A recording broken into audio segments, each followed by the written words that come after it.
Enjoyed meeting lots of you. Pretty phenomenal people here. Have you noticed that? Pretty phenomenal people here. All right, this is the question I've been asked a lot, both in my own business and in the financial advising circles that I run in and so forth. And it's, what is going on here? Why all this buzz about rare coins and numismatics? I mean, what's the talk about here? Why is suddenly we seeing news articles on CNBC and reports on Reuters and why all of this discussion on it? So what I want to do today is three things. First of all, I really want to go back and establish a foundation of what money is. And some of you are on board with that already. I'm preaching to the choir a little bit, but maybe I'll share some information that you didn't really know. And then secondly, I want to talk about why there is this interest suddenly in rare coins. And then thirdly, we'll talk about some different strategies, some different ways to capitalize on this interest, because I think that it presents a really interesting opportunity for a lot of people. So first of all, I want to talk about how we got from real money, especially in coin form, to what we have now, which is something that I call keystroke money. I mean, we're not even really necessarily printing the money anymore. We're making it by keystroke. So let's look at a definition of money that I really like. I think is a traditional, historic definition of money, even if not all economists would agree with it. I think money should be seen as a tangible and useful commodity that also has utility as a means of exchange. So money, in order to be really historically and traditional money, it has to be a tangible and useful commodity that has some use in its own right, aside from its use as a means of exchange, that also has utility as a means of exchange, and ultimately should be measured by weight, not just by some fictitious unit of account. So, to illustrate why this is so important, I want to discuss briefly the very first coins and how coinage began, because it really revolutionized world commerce.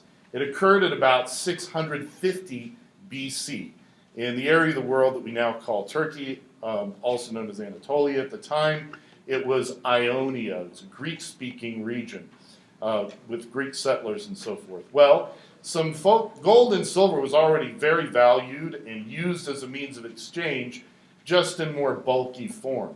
But some folks, and an anonymous person perhaps, discovered gold and silver mixed together in a naturally occurring form in the rivers in this region.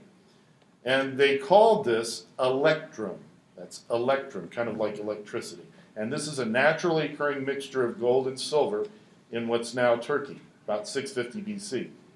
Well, except that, it was uneven, it was bulky, you had different, unstandard amounts, kind of made it challenging to trade. So someone got the brilliant idea of taking this electrum and melting it down and into pellets of a standard weight. They called it a stater, which meant standard.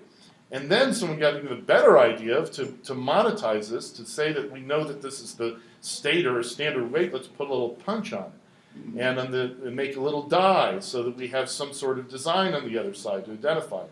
And the very first of these just had some striations or lines to identify it as a coin that they think might represent the waves of the river where it was taken from. The very first coins in human history, about 650 BC, followed shortly thereafter by designs of animals and designs of mythological figures. They're really awesome, cool coins.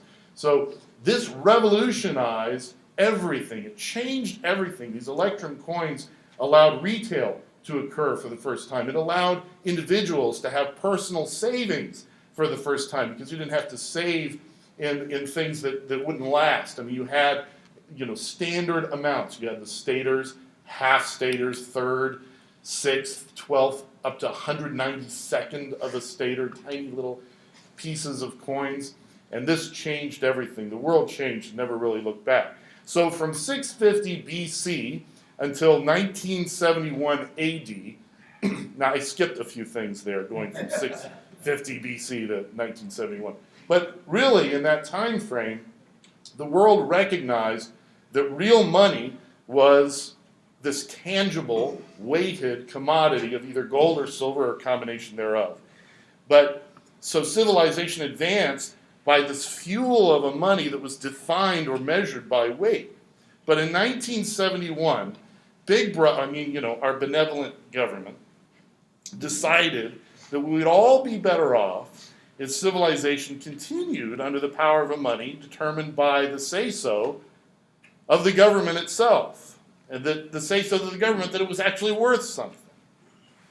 And how did government get away with this? Well, it wasn't a sudden change. There was this gradual change that took place. And between 1861 and 1871, the U.S. government gradually convinced the public to accept paper as a substitute for money, even if they were only inconveniently converted into gold or silver coin, or maybe convertible just in theory. So citizens over that 100 years got the idea that even if they couldn't bring their $20 bill directly to the bank and have that bill paid right away in the form of a $20 gold piece, they were confident that in government vaults somewhere existed all the gold to back up the currency that was floating around. And so they went ahead and used these $20 bills and $5 bills and $1 bills. Well, in 1971, even this tenuous link to gold was completely severed thanks to the infinite wisdom of Richard Nixon and friends. So whatever gold might or might not exist in government vaults right now has absolutely nothing to do with the paper $20 pieces in your pocket or the digits after the dollar sign when you log onto your bank account, keystroke money. Your money is only worth something because Big Brother, our benevolent government says that it's worth something. And you believe government, of course. That's it. It works as long as people believe it. Like Tinkerbell, if you believe, you can fly, right? So if you believe in the dollar, it'll fly. But when people begin to doubt, when people realize that maybe there's nothing behind this, then there's actually no gold behind the dollar to restore your faith in it. Our currency isn't backed by gold at all. It's not backed by any other tangible commodity. So how can our benevolent government restore your faith in the dollar if your faith in the dollar starts to waver? Is it backed by anything at all? Well, yes, it is backed by something. If you ask, a Keynesian economist, they'll say it's backed by the full faith and credit of the United States government, whatever that means. I've always used to say that it's backed by the ability to appropriate citizens' labor and property, the power to appropriate those things is what backs it. But I read an interesting article recently. I want to show you a little bit of it by a fellow who's a big pro-fiat guy, okay? His named Joe Wiesenthal, and he's a contributor for the Business Insider. And his article, I got to tell you, his article was regarding Bitcoin. He was attacking Bitcoin and promoting government fiat. And then, I'm not really talking much about Bitcoin today, but his argument was that Bitcoin doesn't have any intrinsic value, and therefore it's inferior to the money that's sanctioned by our benevolent government. This is what he wrote. He says, there's a popular meme going around that, when you're a favored journalist, you can use words like meme, they sound really important. But anyway, there's a popular meme going around that fiat currencies, like the dollar, the British pound, the euro, and the yen, have no intrinsic value, and that they're only accepted because they're accepted, and that at some point, people will see through the illusion of the value of paper money and realize that wealth lies somewhere else. Usually this argument is made by gold bugs. Thank you. But fiat currencies, he says, have tremendous intrinsic value because, ready for this? Because governments say they do. That's why they're called fiat currencies. They have value by government fiat. Fiat means declaration, just a little aside. He continues, this truth might be annoying, but the fact of the matter is that we live in a world of laws where governments have armies, now we're getting to it, and can imprison you if you don't pay taxes. So the US dollar isn't just important because other people think it is. listen to this. The US dollar is important because the world's strongest entity with the full force of the US Army, the FBI, the CIA, the NSA, and various local authorities with guns demands that you pay them in US dollars. He writes, that's not faith, that's the law. Sorry. Wow. He continues. So instantly, anyone who says the US dollar is backed by faith or an illusion has no concept of the sheer force behind the currency, Joe Wiesenthal. So according to Joe Wiesenthal, the US dollar is backed by tangible assets, like nuclear missiles and spy tech that will be used against you if you don't keep believing. So apparently Joe and other fiat money defenders don't realize he's not actually making us feel any better about fiat money when he says this. Now, he's specifically attacking Bitcoin. I'll just say one quick thing about Bitcoin. Bitcoin also does not have any gold or any other tangible commodity to back it up. It just represents itself. Now, while Bitcoin might be preferable to government fiat in theory, at least I think it is, and I like it for that reason, in my view, it's still a money substitute rather than real money because it doesn't fit the classic definition of money. Remember, money is a tangible and useful commodity that also has utility as a means of exchange and has to be measured by weight. So whenever history hits the fan, like it does sometimes, people go back to that definition of money. So that's how we got from there to here. Now let's look at what this has to do with rare coins and why demand is increasing for rare coins as a result. First of all, demand is increasing for rare coins because of this distrust in fiat money. And if you're like me and you followed what I've just told you and you've done your own research, you might also have a slight amount of distrust for fiat money. Because of this, there's also a distrust of financial assets, especially electronic assets, that are denominated in fiat currency, and paper assets. And all this is driving investors to more tangible assets. So this is one of the main reasons that we've seen this drive to gold and silver bullion over the last few years. This is not the first time that this has happened, by the way. Many times in our history, we've been faced with a fiat currency that the government's like, this is going to be so much better for us to have a fiat currency that we don't have to back by gold and silver. We're going to be able to raise a lot more money a lot quicker. And then it's exploded in everybody's faces. And it actually happened in the very early history of the United States. When the United States, or the 13 colonies, declared war and rebelled against Great Britain, they had to finance their army somehow. They didn't really have the gold and silver to pay the army, so they issued what was called continental currency. I think we have a picture of it up there. That's an example. Actually, I have an example at our table, 308. Continental currency, which was a promise to pay eventually in gold and silver. In that sense, it was a bill, right? Someday, you'll get paid in gold and silver when everything works out. In the meantime, you just accept this. Well, it didn't work out very well. As you can imagine, it started taking more and more of these continental dollars to pay for the same amount of goods. It's just traditional inflation. And what happened eventually is the whole system collapsed.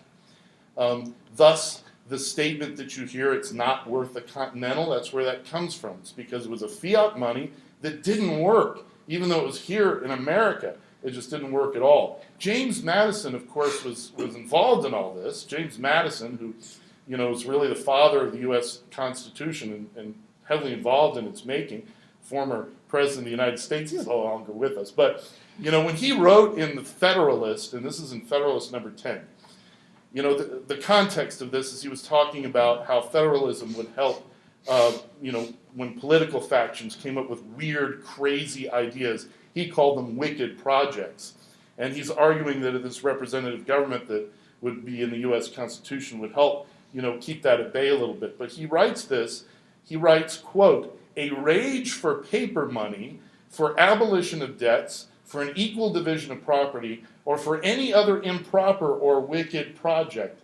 He was saying that federalism would help keep at bay, and that's from Federalist number 10. So he includes a rage for paper money among wicked projects because he saw what could happen firsthand. When there's no gold and silver to back up the currency, that rage turns into rage, doesn't it? Well, the potential market base, because of this distrust for fiat money, has seen this massive expansion because of the popularity of gold and silver bullion. Hundreds of thousands of people in the last several years who never thought about gold before. I mean, gold, it's like this primitive thing. Who buys gold, right? Who buys silver? I mean, it's kind of silly. Suddenly, they're buying lots of gold and silver bullion, mostly in coin form. A lot of people are taking delivery on it or actually buying it for physical holding.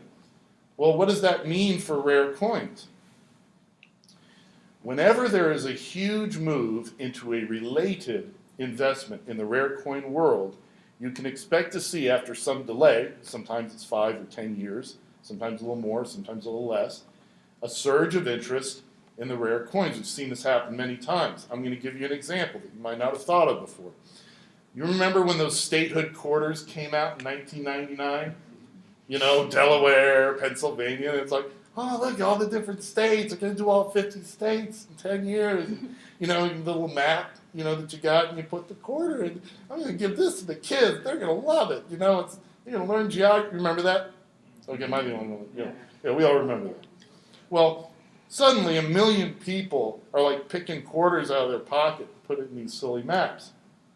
Well, some of those people, small percentage, said, this is kind of fun. I want to collect something else. I want to collect Buffalo nickels, by date. We'll start with the 1937. You get all the cheap ones. Maybe Mercury dimes, get all the cheap ones. Wheat pennies, Indians. This is what was happening. Well, a few years goes by, these people had their books mostly filled up, and they're missing the rare ones, right? And they're kind of tired of looking at those holes in their books. So they're like, this one's like $500, but you know what? I'm tired of looking at this hole. It'd be cool to have. I'm going to spend $500 on this rare Buffalo nickel. I remember, because I've been in this business for 22 years, I remember the day that I started getting calls from other coin dealers calling me and saying, listen, I'm so-and-so from Weymouth, Massachusetts. I'm so-and-so from Peoria, Illinois. So, do you happen to have any key date Buffalo nickels? I know we haven't done business before, but I'm just looking for key date Mercury dimes. And I'm like, what in the world is going on? They're calling me from everywhere looking for key date collector coins. Well, what was happening is the market was surging, and it was happening. It was about 7 years after the statehood quarters came out. And overnight, these collector key date coins are tripling, quadrupling, quintupling in value in a relatively short period of time. It's because of the tsunami of collector demand that was the kind of like the slingshot effect, a delayed effect from the people that were collecting statehood quarters. So what's happening now is hundreds of thousands of people have bought gold for real money. These aren't quarters out of their pockets. If a tiny percentage of those people, and it doesn't have to be much, well under 1% of those people get involved in a related asset like rare coins, there are not enough of a lot of categories of very rare U.S. coins to go around. It's going to put significant pressure on the prices. So this is another reason why people are getting interest, because of this related investment. So another reason is rare coins are actually a private treasure asset. I get asked pretty frequently, listen, Tim, are rare coins secure from confiscation? And the first thing that I answer is nothing is secure from confiscation, from a crazy tyrannical government our benevolent government, that might want to take whatever it wants or needs for the public good. Nothing is secure from confiscation. But think about this. What is a big government more threatened by? Alternatives to the dollar or collectibles? There's a treasure asset. You see, a treasure asset is more secure from confiscation logically, because what's the cost-benefit ratio to confiscating rare coins? If the government decides it wants to confiscate wealth, maybe they call it a tax, like they did in Cyprus, okay? And just say, listen, if you've got over so much in your investment accounts, in your real estate, in your brokerage accounts, and the various securities here, overseas, whatever, then we're just going to take a certain amount off the top, say 30% or 50%, whatever it is. I mean, it's just a money grab. Well, if it's electronic, the benefit to the government obviously is very great. They can amass a very vast amount of wealth based on your labor and property very quickly. But what's the cost to them? The cost is this, right? You hire somebody to hit the keys. It's not very much. What about the physical gold and silver that you've amassed? Well, what's the benefit to the government of confiscating that? Well, there is some benefit, isn't there? Because gold and silver is worldwide commodities, traditional means of exchange. You confiscate that, you take away the ability of people to use it as an alternative money. It has value in the world market. I mean, there is a benefit to government to seizing gold and silver bullion. But what's the cost? The cost is high. You got to go from house to house, and deal with angry people with shotguns, right? Now, they might be willing to do that, but there's a cost to that. It's not pleasant. It's not something anybody really wants to consider, except as maybe a second or third last resort. Well, what about rare collectible coins? What's the cost? Cost is the same as if you're going house to house getting people's gold and silver, right? Angry people. Plus, you got the added respect. This is Grandma's coin she gave me. You're taking, you know what I'm saying? People aren't happy. The cost to government is high. What's the benefit of taking collectible rare coins that are measured entirely by the free market? I can't think of many, except out of pure spite. What does the government do with these rare coins? Going to sell them in the world market that they've just destroyed? So in the logical sense, they are definitely more secure from confiscation. That's another reason they're popular. But another reason they're getting very popular is that rare coins can significantly rise in value after a crisis. Now let's try to think 2 steps ahead. I get asked this fairly frequently. Won't rare coins lose all their value except for their bullion value in a crisis? You got that question? Won't rare coins lose all the extra value except just the gold and silver bullion value that they have in a serious crisis? Well, the answer is yes, they might. Let's try to think when there are 2 steps ahead of that. So far, we've been evaluating the pretty obvious potential of U.S. that are rare U.S. and rare ancient coins to actually go up based upon these market demographics and the simple laws of supply and demand. But what about this serious economic collapse? What if civilization itself is on the verge of collapse? Won't super rare coins just be melted? I think, yeah, some of them will be. But think about that. Won't some of them be melted? What does that mean? Let's say you own a rare Carson City $10 gold piece from 1872.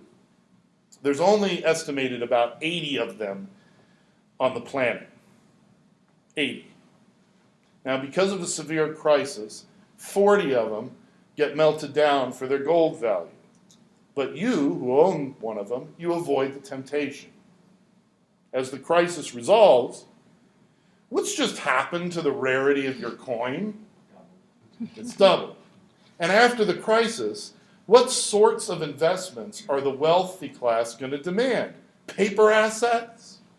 Electronic equities? They're going to go back to that? Or hard assets like gold, land, silver, art maybe, and your coin that's just doubled in its rarity. And the reason that some men became very wealthy during the Great Depression and right after the Great Depression is because during every major social calamity, they had this ability to think 2 steps or 3 steps ahead instead of just thinking in step with the herd, right? Just getting rid of everything.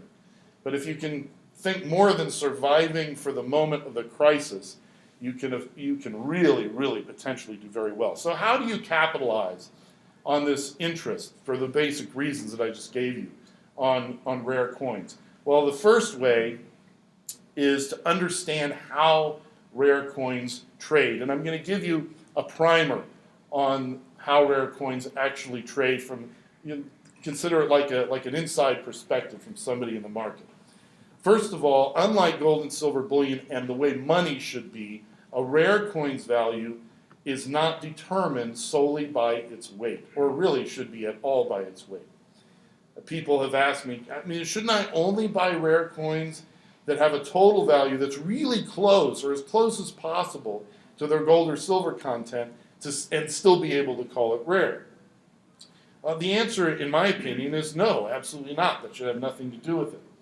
I had a client in the late 90s who was concerned about Y2K. It's another story. But he was buying lots and lots of gold bullion coins. There were 20 franc pieces that he was buying, and those contained a little less than 1/5 of an ounce of gold. And he's spending hundreds of thousands of dollars on them. And it worked. It eventually worked out well for him. But one day he was in, and I said, "Look, Dr. John, you're buying all these 20 franc coins. Why don't you buy something rare?" And he's like, "No, tell me what you have in mind." So at the time, this was the late 90s, I said, "Look, $3 gold pieces, they're quite rare, they're quite valuable, they're quite in demand. But there's one particular one that I like. It's the 1854 New Orleans $3 gold piece in about uncirculated condition." I'm like, a typical $3 gold piece, runs $1,300 in that condition. And this one, it's the only one from New Orleans. It's rarer than some of the others, and it's only $100 more. It's $1,400. Well, that doesn't make any sense to me. So I think that's a good one for you to have in your portfolio. I have one. And he said, "Well, $1,400. Well, how much gold is in it?" I'm like, "Well, a little less than 1/5 of an ounce." He's like, You want me to spend $1,400 on a coin that's got $60 worth of gold in it? That's fine, but no, thank you." And he didn't get that particular coin. We laughed about it. It was fine. Well, about 4 years ago, he came back in and sold me back a bunch of his 20 francs. He was happy. He tripled his money. But while we were doing that, he says, "Oh, by the way, whatever happened to that coin that you were trying to sell me?" I'm like, I wasn't going to bring it up at all. And he says, "No, tell me. So I got a publication, and I pointed to the coin and the grade, and at the time it was $12,500. And he said, "Why didn't you make me buy that coin?" I'm like, "I don't make anybody buy anything. I just suggested it. It's like, I'm not really a salesman. I just suggest. I'm a numismatist." But from then on, he kind of took a different approach. He took a different approach in terms of not just bullion, but rarity. Okay, so the next thing to consider is rare coins trade based on their authenticity. If they're real, it's important, their grade, and, of course, their valuation. So let's look at the authenticity. How do I know that this rare coin that I'm buying here and putting in my portfolio is authentic? Simple answer is I would stick with coins that are graded by one of 2 grading companies that I trust, that I use, and that I use for my clients, and that is PCGS, the Professional Coin Grading Service, and NGC, the Numismatic Guarantee Corporation. They authenticate your coins. They have a panel of 3 experts that look at each coin, essentially. It gets encapsulated, and you can't get it out of the holder without breaking the holder. And then, if you're wondering if the Chinese can counterfeit the holder, you look at the number in the holder, type it online, and you can see a picture of your coin. It's really very, very secure. And then your numismatic advisor and dealer, he can just verify it for you. It's a very secure system. Second thing is the grade. How do I know the true grade or condition of the coin? Isn't that subjective? Some guy might think it's this condition, another guy might think it's that condition. Well, that's largely been solved too. The grading scale on U.S. coins starts at the grade 1, which is an awful coin. In fact, it'd be hard-pressed to find one that awful, all the way up to grade 70. The 70s and the 69s really only occur on very modern coins like made yesterday. Coins that are 100 years old, coins that are older than that, they don't really exist in mint state 70. But anything mint state is 60 or higher. About uncirculated is 50 to 58. And PCGS and NGC also grade this coin, and they put the specific number in the holder. And when those grading companies grade the coin, they can actually trade sight unseen on the wholesale market. It takes a lot of that question mark out of the grading situation. And again, a really experienced numismatic dealer or advisor, if he's working with you one-on-one, can also just eliminate the question from that. And the third thing is valuation. How do I know what my rare coins are worth? I look at bullion, right? And I see, there's 100,000 sites that show what my bullion is worth, my gold and my silver, platinum, palladium, other metals if you're interested. But what about my rare coins? How do I find out what they're worth? Well, it is a little more complicated than just looking up the gold price Kitco, which are great, by the way. But if you're working with a trusted professional, I'm going to tell you the way that the pro determines the value. This is the way I determine the value as well. Valuations on rare coins are based on the known trades of that coin in the market, based on auction prices realized, and based on wholesale bids and asks. There are 4 excellent online price guides that I suggest and use, and that's the PCGS price guide, available on PCGS.com, the NGC price guide, Coin Values, and Numis Media price guide. These are just guides, they're retail guides. You can usually get even the rarest of coins, not always, but you can usually get some of the rarest of coins at discounts to these values, but they give you a general idea. I use a composite of these different price guides, plus auction records, wholesale trades, other electronic and show trades. And there's also a guide called the Gray Sheet that some of you might have heard of, which I find useful for less rare coins. I found, especially in the last 5 years, that it's lost its usefulness on the especially rare coins. It's unfortunate, it's just the case. The online price guides are actually pretty sophisticated. They can show you graphs for each coins. And these aren't sites that I run. These are completely separate sites. And you can see which coins have been flat for a while, which ones might be poised for action. So that answers that question. But the other thing to consider, and this is very important, is the relationship of rare coins to gold and silver bullion. A lot of people have asked, well, I mean, gold and silver, they're like for investors, right? But rare coins, aren't they just for fun? I had a client who's unfortunately passed away a few years ago. But we had a conversation that I asked him if I could share with people in the future, and he not only agreed, he enthusiastically encouraged me to do so. Back in the 60s, this client of mine was purchasing $20 gold pieces. At the time, gold was pegged at like $35, and he was buying the collector $20 gold pieces for like $50 from a dealer. $50 a piece for the $20 St. Gaudens. He specialized the St. Gaudens. And he was doing some reading and looking stuff up, and he got in his head that he wanted a really high-quality 1921 $20 gold piece. Well, the 1921 $20 gold piece, and I think this might have something to do with either the year he was born or an important year in his life. The 1921 is really rare. It's hard to find. So he went to his dealer, and he's like, I know this is more expensive, but I want to get a 1921. I want it in the top grade. And the dealer said, listen, don't do that. Don't get a 1921. 1921 is going to cost you $600 or $700 or $800. It's the same amount of gold as your 1924 or your 1927. And here's what's going to happen now. He says, gold goes to $1,000 an ounce, like you think will happen someday. And all these coins you bought for $50, they're going to be $1,000. And this one you bought for $700, it's going to be $1,000. I mean, why would you do that? It doesn't make any sense. And my client was convinced. He says, okay, all right. I'm not going to get it. So the time we're having this conversation, gold was over $1,000 an ounce.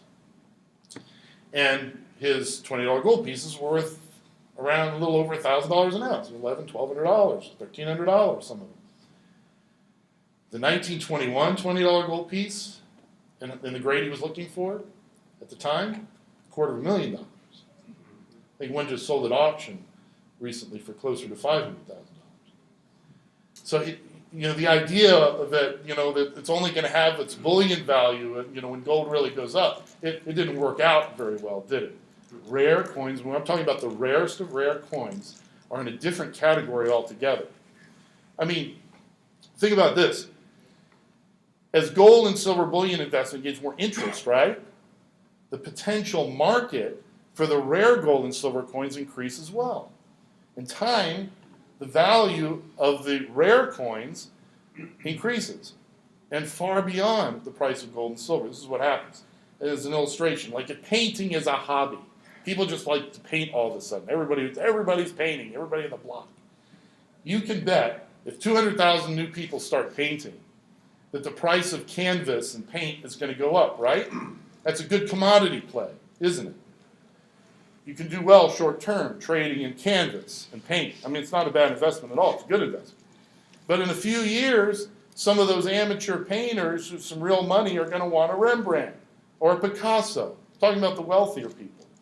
Well, you can be darn sure that the Picassos and the Rembrandts are going to increase in value a lot more than the canvas and the paint. But does anybody really think the canvas and paint market is the only market for investors?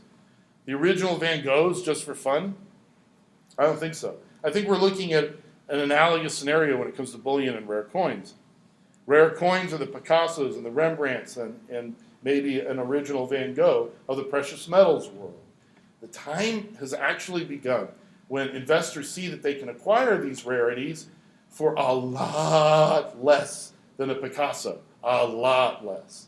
Now you're beginning to see why interest is starting to accelerate in this category. So there's a second way to capitalize on this accelerating interest in rare coins, and that's by learning how to acquire them. What's the best way to get these rare coins? And there's a lot of different ways. First of all, I want to kind of address this issue of, well, Tim, coins, collecting. I'm not a collector, I'm an investor. I want to just propose this to you, all right? Self-identify as a collector when it comes to rare coins. Take a deep breath and say, I'm not an investor, I'm a collector, because this enhances your privacy when it comes to our benevolent government, right? The government looks at it differently when you're investing in some alternative to fiat money, to whether you're just collecting because, this is your hobby. They look at it differently in terms of confiscation. They look at it differently in terms of how they treat you and how they look at your assets, right? Identify as a collector. And plus, saying that you're a collector, it puts you in the company of other collectors that, maybe are kind of important, like, I don't know, Augustus Caesar, who was the first recorded collector of coins. I mean, goodness gracious. So the second thing is to keep a long-term focus in this asset class. It's really important. In many cases, when rare coins move, they actually move suddenly and dramatically as new buyers enter the market. So I think that the demographics are such that they're gathering for that kind of a move. But, the move could be 5 to 10 years from now. It could be more than that. I don't think it's going to be this steady year-on-year increase. That can happen, but I don't see that as the most likely scenario. I see a surge of interest hitting in a relatively short period of time and the prices rising dramatically, like we saw in 2006 and 2007 with the key date coins, like we saw several years after the Carson City dollars got auctioned off, like we saw several years, about 8 or 9 years after the 1980 gold and silver boom. This is something that has happened many times, sudden surges of increase. I think we're going to see it again, except I think this is going to put all the others to rest because of the nature of the people who are buying gold and silver. They've got much more money in many cases.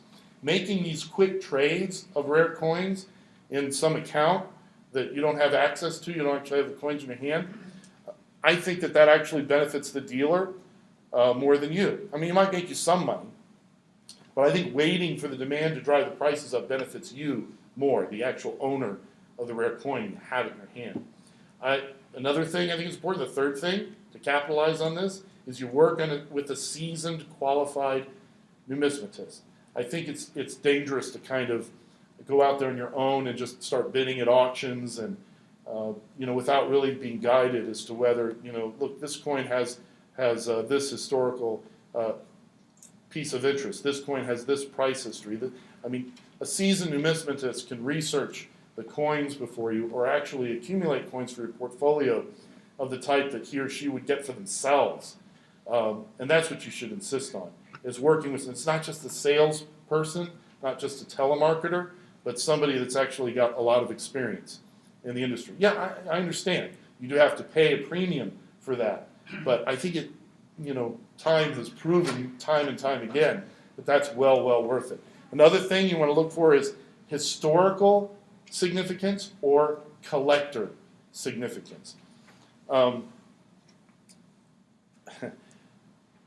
with a coin or a set of coins that actually have a good story behind them, because the story will enhance the value.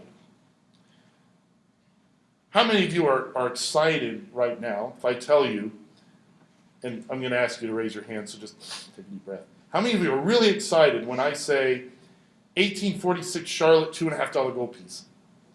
Okay, some of you probably know the story, right? In 1799, this 12-year-old kid, his name was Conrad Reed, he was playing hooky from church one day, right? He's playing on his dad's property. He's fooling around in a creek. And he finds this cool rock. He's like, I'm going to keep this rock. And he brings the rock home to his dad. His dad was a German immigrant who was first fighting for the British, then he switched sides. But anyway, he'd settled in North Carolina there. And he's, Dad, I found a rock. And Dad's like, oh, Conrad, another rock, great, this is wonderful. Oh, Dad, can I keep it? Yeah, fine, we'll use it as a doorstop. So they used this rock as a doorstop for 3 years. And then John, the dad, had a visitor staying at the house, and the visitor's like, John, that rock you got there, can I see it? He's looking at it, he's like, John, I think you better take this rock to town and show it to a jeweler. There's something unusual about it. So he did. He takes the rock to the jeweler in town. The jeweler's looking at it. How much you want for the rock? And he did the Pawn Stars thing. You know? How much you want for it? Which is never good, you know. It puts you at a disadvantage. But it really happened. Maybe that's where the Pawn Stars got it from this guy. But anyway, so John says, well, how much do I want for it? He thinks, well, a week's wages is $3.50. I want $3.50 for that rock. And the jeweler's like, okay, $3. It was a 17-pound gold nugget. Fortunately for Dad, that wasn't the only one on his property. They found them all over the place. There was a 28-pounder was found on his property. So, I mean, it started this gold, the first U.S. gold rush technically started in 1799. It was in North Carolina, around the environs of Charlotte, North Carolina. I mean, miners coming from everywhere, just placer nuggets, find them off the ground. So much gold was discovered there that the United States government opened a mint facility to produce coins. Only gold coins, no silver, no copper, gold coins. The little teeny $1 pieces, $2.50 pieces, which are about dime size, and $5 pieces. They didn't produce very many. It was kind of a disaster. And in 1844, the mint burned to the ground. It was some visiting college students, they think, that were smoking the building and set it afire. Burned to the ground. Those Charlotte college students, you know. So they actually rebuilt it. Didn't make any coins in 1845. And they rebuilt it, had it up and running in October of 1846. For 2.5 months, they made $5 gold pieces and a few, about 4,000, $2.50 gold pieces. The dies were left in the rain all that year because they hadn't built the roof of the building yet. There were rust in the die. They cleaned it off, and when they made the coins, just like these little dimples in the coins. The 1846 Charlotte $2.50 gold piece in AU condition, my research estimates that there's only 29 left in the world. I call it the Southern Darling of U.S. coins. It's exceptionally rare. After having told you that story, how many of you are a little bit excited about the 1846 C Charlotte? Okay, you get the point. It's the story. Look for coins that have historical significance. Also, you want to look for coins that have a good price. By the way, I have one of those at my table. I go after those very assiduously. A good price to rarity ratio. What's a good price to rarity ratio? In 1904 in Philadelphia, they made 6.5 million $20 gold pieces. 6.5 million. PCGS CoinFacts estimates that 1.2 million of them are estimated to have survived melting. Is it rare? Yeah, 1.2 million. Kinda. It could go up. I mean, it's fine, right? What about an 1889 Carson City $20 gold piece? There's only 1,100 of those estimated to exist in any grade. And in about uncirculated condition, of which there's fewer than 400 estimated to exist, it's about $6,000. The 1904 is about $1,500. So it's 4 times more in price, but it's 1,000 times rarer. The price to rarity ratio of the Carson City $20 gold piece in that condition is far more favorable, isn't it? Even though the price is higher. Far more favorable. Look for that. Antiquity. You want antiquity. I recommend sticking with the older coins. It's just my recommendation. Take it for whatever you think it's worth from me. I like prior to 1940, preferably earlier. I mean, you know, maybe it's just me, But I'd rather have a U.S. coin that was given to the King of Siam in 1834 than a coin from 2006 that's only rare because it has a cute little label in the holder. That's just me. And I'm pretty sure that 10 years from now, most people are going to feel the same way. Avoid hype, focus on history. Also, you look for coins that are challenging to replace. The reason that you don't often get offered these coins from the typical telephone salesman is because they want coins they can easily replace because they need to make more sales of the same type of coin over and over again. Because otherwise they have to do too much research. It's too hard. But you want a coin that's challenging to replace. If you have a historically desirable coin that nobody else can have, you're the one holding the best cards, aren't you? You don't have to bluff. You have what everybody else is trying to get in an expanding market. And then have a simple liquidation strategy. I get asked, aren't rare coins hard to sell back? Maybe it's even occurred to you. A lot of people think that it's really hard to sell back rare coins. In reality, the desirable, difficult to get rare coins are fought over by dealers and collectors. If you were in my shoes, pretend you're me for a moment, right? And you've got big hands like this. Pretend you're me. Would you rather have a coin like a 1904 $20 Liberty that I can order today and have 300 on my desk by next Wednesday if I want them? Or would you rather have a coin that 3 of my clients have been searching for 2 or 3 years? Which one would you rather have? A knowledgeable dealer will almost always prefer the rare coin. And this is when I place coins with my clients. I ask them to please offer them back to me when they're ready to sell or when they want to liquidate them, convert them into gold or silver.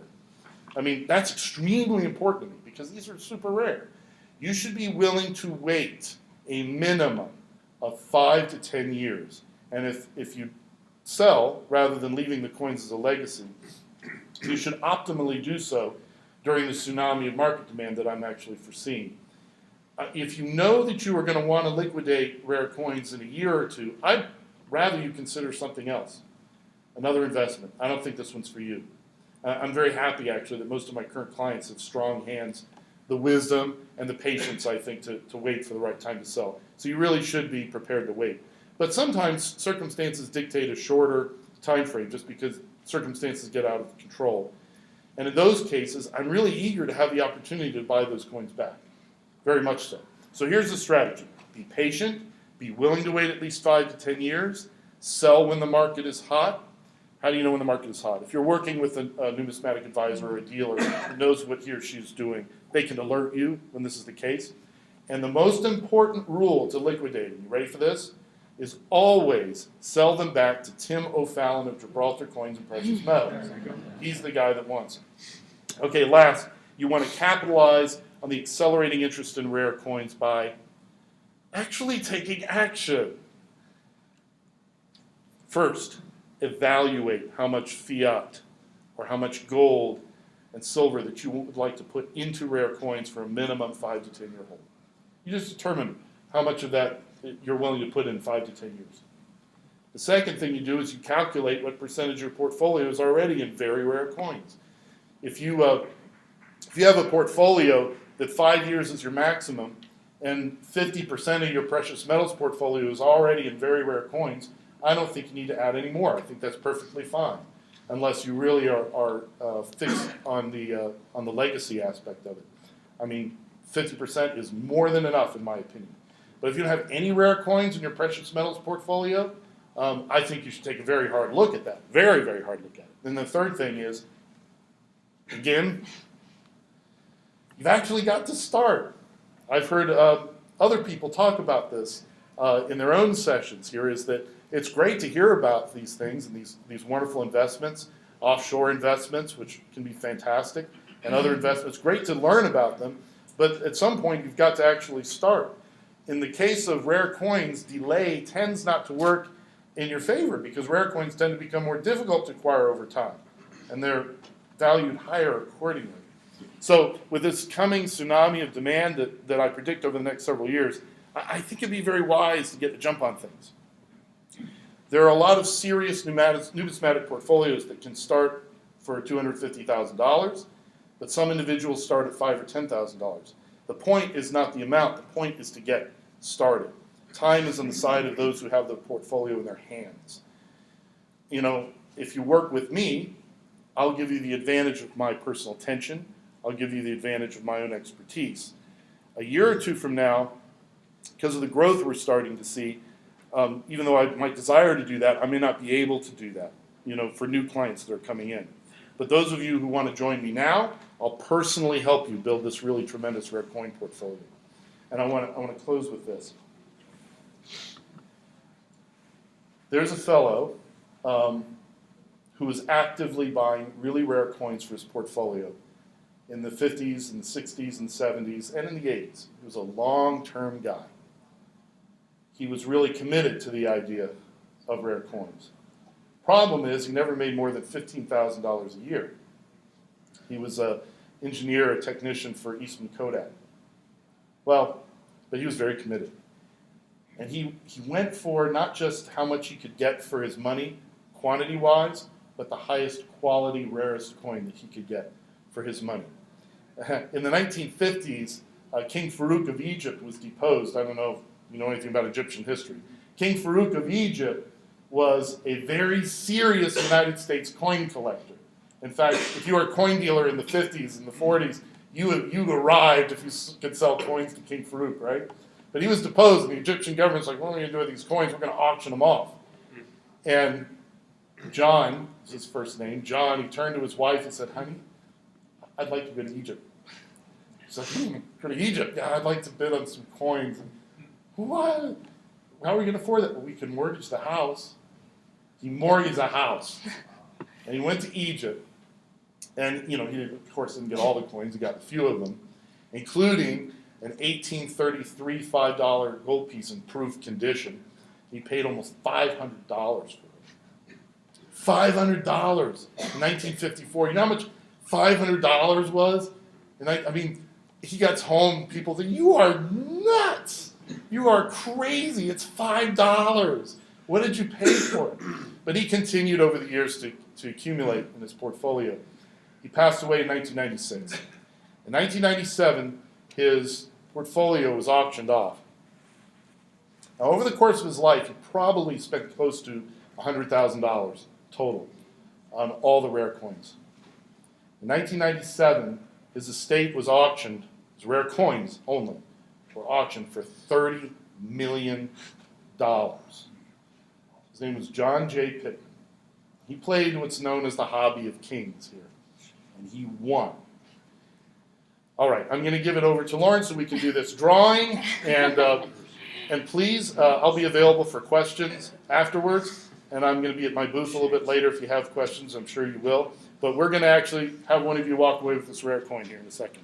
Thank you.